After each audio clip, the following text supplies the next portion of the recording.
John's arms, you saw daughter Brittany, one of three lovely daughters in the Force household. Kenny Bernstein, the champion in the near line. John Force, the contender. Bernstein wants to beat Force. He wouldn't give him the satisfaction of knowing that he could handle the champ. It's a beautiful start. An incredible drag race. Bernstein smokes the tires. John Force has won it. 5:37, 274 miles per hour. Kenny Bernstein slows to a 5:50 on the starting line as Gary Gerald with Austin. Austin, wow, what did you do? You made the engine change, you pulled it all together. Well, we fixed what was wrong with it like we know how to do, and fortunately we had just barely enough time. And how much of an apprehension or concern coming in? Well, if you follow us, you know that we usually run pretty good right out of the box when we get to the racetrack. So essentially, we just put a fresh car together for this round, just like we started out here a few days ago, and she run just like it did a few days ago. Terrific. Thanks a lot. All right, let's check on the reaction now of the winner, John Force. John Force has been telling us for a long time about a dream he has regularly about beating Kenny Bernstein in a final round. It's happened, John. 5:37, John Force is the finals champion. My home. Hometown crowd. I can hear him cheering from here. What'd you run? 5:37, it doesn't matter. Old crazy old Austin Coyle, old terrible Chi-Town Austin Coyle. That whole team, I never seen such a thrashing fighting going on between. To sit here and Bernstein be the champ, I told Coyle, you know what it means? If we can just come out here and whip this guy. Whip the best. Whip the best, okay? Him or Snake. We talked about it earlier, right? And I don't know why. It left, it was out there, he was out the window, and this old heap hung on in the left lane. The lanes were good. I want to thank my sponsors, naturally. I mean, all the people, Castrol, Jolly Rancher, the Wax Shop, but I tell you what else. Couldn't be here without my wife, my kids, NHRA, Wally Parks. I love all of you guys. All right, John Force, and here comes the crew for maybe the hardest working man to be a professional drag racer we have ever encountered.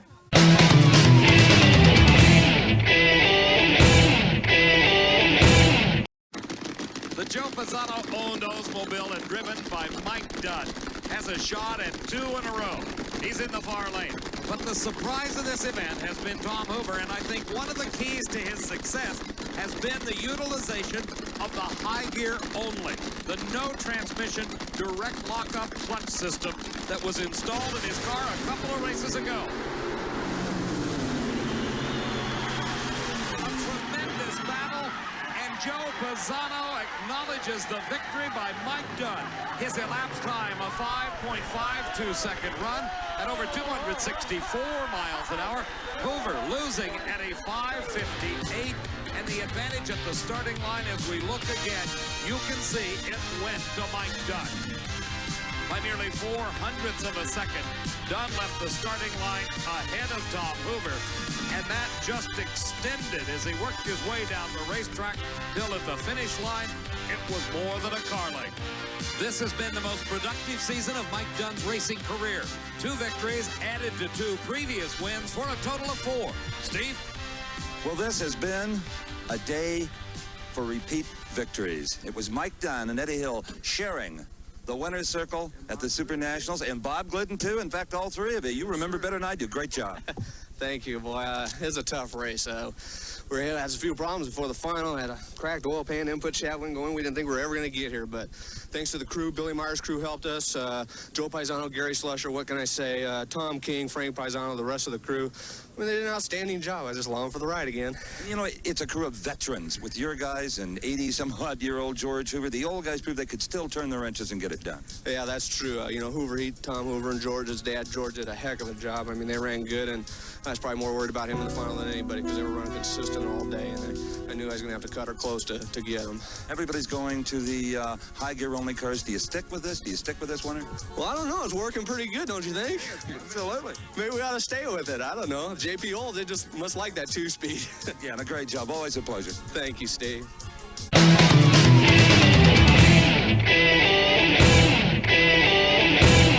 So with one champion crowned, we're about to crown another. Will it be Poldy or Head? Don Garlitz? We were over in Jim Head's pit earlier, and he had no damage whatsoever. So I think this is going to be a heads-up race, especially this time of the day. So a couple of long shot contenders in their moment of glory off the line. Both have traction problems. Near lane, however, is Poldy. And despite the fact that he was smoking heavily away from the line, he has the win. The Pomona Winter Nationals champion, Dale Poldy, 6:02 only for 2:23. He could care less at this point. A happy, jubilant crew at the starting line. As the cars get off the starting line, they move pretty good initially, but the old cold Pomona track started to give a little bit of problem as the tires began to break loose. And it was Dale Poldy's experience that caused him to get off the throttle just enough to let the tires catch up so he could win the Winter Nationals. The kind of prize money the over-the-hill gang will deposit will really influence their racing. Maybe they can go somewhere. I hope so. So far, it's just going to be 4, maybe 6 races and stuff. But to these guys, you know, it is like winning the U.S. Nationals to them. This car, until about a year ago, never went past the first round. Now we won a race finally. We've been in the semifinals a couple times. It's great. And to keep pace with the touring pros, not keep pace, but to beat them. What an accomplishment for all. You're going to need a bus to haul these guys around if you tour this car. That's the gang. That's the gang. Congratulations again to all of you, Dale, and great driving. Thank you very much. Dale Poldy, the Winter Nationals champion. Boy, did he earn this one.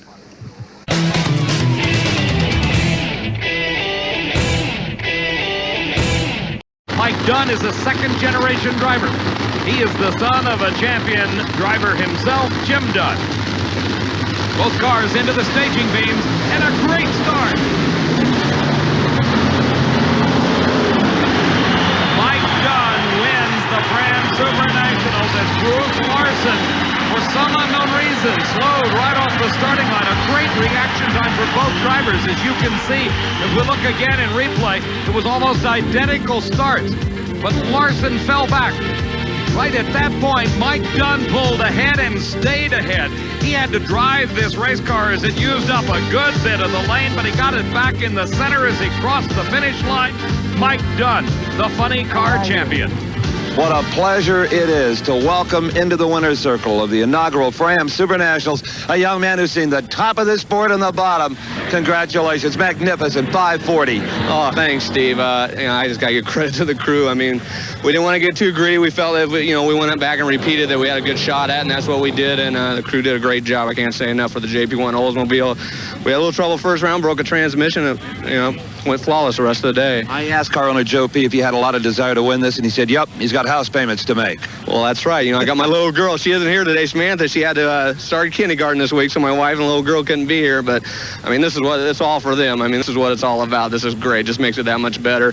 Joe Paisano, Gary Slusher, Frank Paisano, Jim Rickard, the rest of the crew. I can't say enough. This is great. You don't have any sponsors to thank. We don't have to worry about that. JP1 Oldsmobile and Valvoline. That's it. Mike Dunn, great driver, great guy.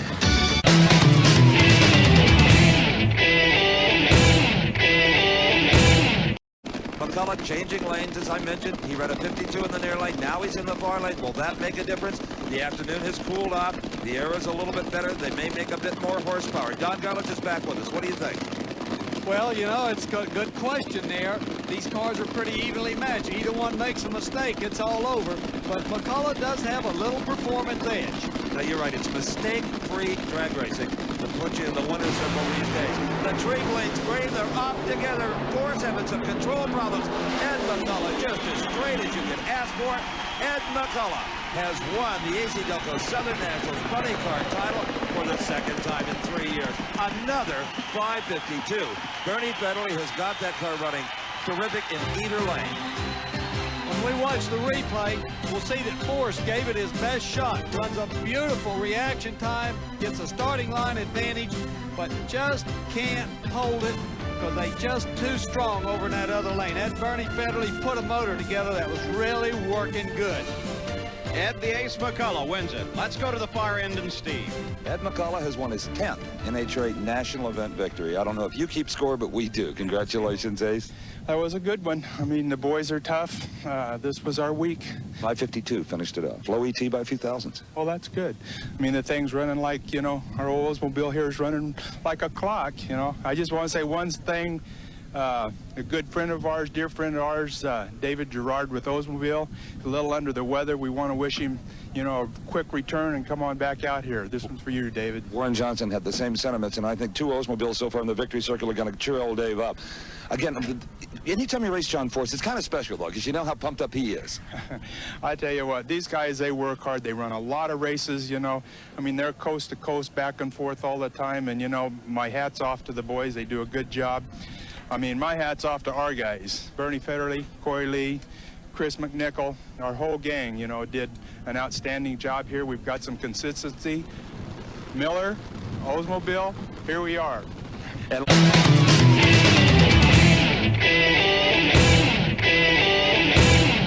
Don Prudhomme aiming for 3 in a row. Mark Oswald trying for his 2nd win this season. Based on total performance throughout the day, Oswald has got to be considered the favorite in this race, but the lane choice going to Prudhomme may equal things out. The drivers coming into the staging beams and a good start. An incredible race. It is the 4th Thunderbird of Mark Oswald taking the win over Don Prudhomme. Listen to the time. 5.51 seconds for Oswald. Prudhomme at 5.52. It could not have been much closer. As we look again, you see a lot of clutch dust off of both cars, indicating the clutches absorbing the horsepower. Down to the finish line they race, with Mark Oswald ahead by just a matter of inches. Oswald, your funny car champion. Some sensational driving has carried Mark Oswald into the winner's circle for the 2nd time this year. You ran a 51 to Snake's 52, a classic drag race. Oh, yeah, it was a good race, and Snake's really been tough. We're proud to be able to defeat a car like his, you know, especially here at the Motorcraft race, and all our Stroh's people are here, you know. It just couldn't be any better for us, and all the other cars in the points lead went out fairly early, so we really helped ourselves. Could you see him down the racetrack? No, I didn't really, but that doesn't mean he wasn't right there. These cars you sit so far back in, you know, you tend not to be able to see anybody. I don't really take anything for granted.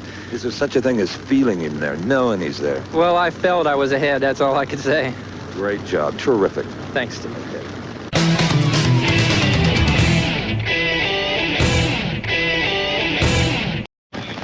Don Garlitz, as Paul Candies leans over the front of Mark Oswald's car. You heard the reference again to the track not holding the horsepower. This new track has been very challenging, very tough to guess. Yes, it has. The situation here has been a combination of the communication between the driver and the crew chief and what the signals are. You notice a lot of signals being given to the drivers at the last minute. These are critical signals, Paul. And they're off the mark. Ed McCullough, Mark Oswald. Another sensational drag race.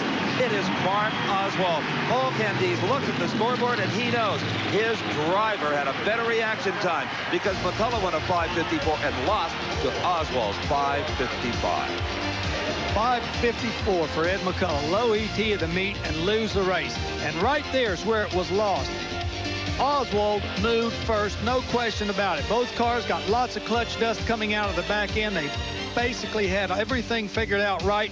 You know, those are 2 very good times. 5.54, 5.55. What else can you say? But there was just a little bit better reaction time on Oswald, and that was the difference. Look at that. Ed McCullough runs a quicker ET, but Mark Oswald gets there first. And now the crew accepts the accolades of the crowd here. Let's go to the far end and Steve. Well, Mark, the final round was won by a balance of power and great driving. You ran a 55 to his 54. Well, I'm just happy for Motorcraft and Stroh's. You know, they've stuck with us. You know, they've been good sponsors, and we've been to the final rounds this year, but we haven't been able to win one. That's the first one, so I'm really happy for them. I'm happy for you because it was your driving, ultimately, that paid off. Yeah, I can't get no trouble this time, huh? Congratulations. Thank you.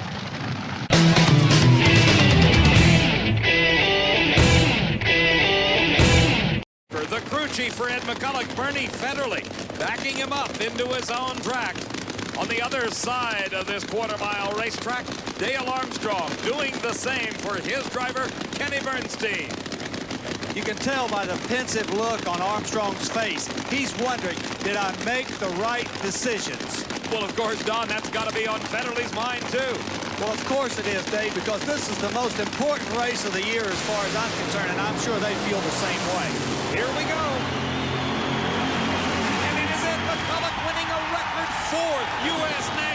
ground. Driving for Larry Minor, McCulloch has moved into the record book with a 5.35 second elapsed time. His speed, 271 miles an hour. Bernstein actually ran quicker, a 5:34, but McCulloch had the advantage at the start. One of the rare instances when Bernstein was actually late. Dale Armstrong made all the right decisions, but had to stand helplessly on the starting line as Ed McCulloch outdrove Kenny Bernstein to win the drag race. Here's Steve with the champion. This is the drag race to win. This is the drag race everybody remembers who won. This is the fourth time I've won this. I don't think anybody else has ever won it 4 times in the funny car category. It was the first one I ever won. I'm telling you, I'm as excited this time as I was the first time. And for Miller, for Oldsmobile, for Bernie, Larry Minor, our whole crew, I mean, I love it. It's great. And you earned this one behind the steering wheel. Congratulations again. Thank you, Steve.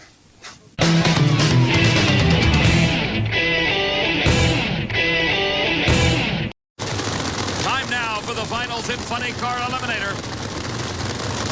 Kenny Bernstein looking on intently as his competition, Ed McCulloch, approaches the starting line.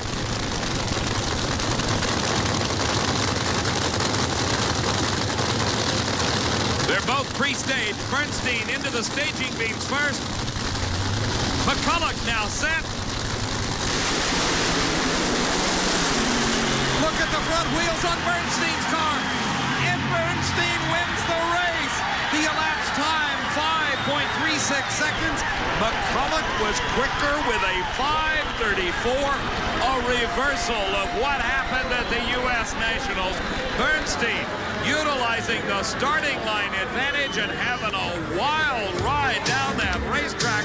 He was able to corral it and cross the finish line first. As we watch again in replay, pay special attention to the front end on Bernstein's car. At about the halfway mark, the wheels were nearly 2 feet in the air. Bouncing his way down track, Bernstein was able to pull ahead of McCulloch and by just a few feet takes home the Funny Car Championship. The exact reverse of the U.S. Nationals 2 weeks ago. Kenny Bernstein, it was your hole shot. Your 36 beats his 34. Well, that's super. It was a great race, and we knew we had to do everything right. It's just been one of those weeks. It's been tough, and Ed's a heck of a driver. He did it at Indy and can do it every day. You got to be ready up there. We weren't in this thing, but it looked to us like it was trying to wheel stand. It was trying to carry the front wheels. I've never had anything like it, Steve. I'm almost sure at three-quarter racetrack, the front end, all I could see was the sky. There's a bump there, and it bounced it off the ground, but it just wanted to carry the front end all the way down there. Well, our video verifies that. Again, tremendous job. You really struggle on this one. You're all dirty. Well, everyone struggled. Dale, the whole crew, they really did a job. You know, like we said before, we never made a run down this quarter mile until today, a race day. That's a tough way to get started. Took everything that the Budweiser Crazy Lake Buick people, Mac Tools, and Planters Peanuts could do, bloody, but we're in there, and I appreciate it. Again, congratulations. Thank you, Steve. Great day. All the work definitely paying off for Bernstein and crew.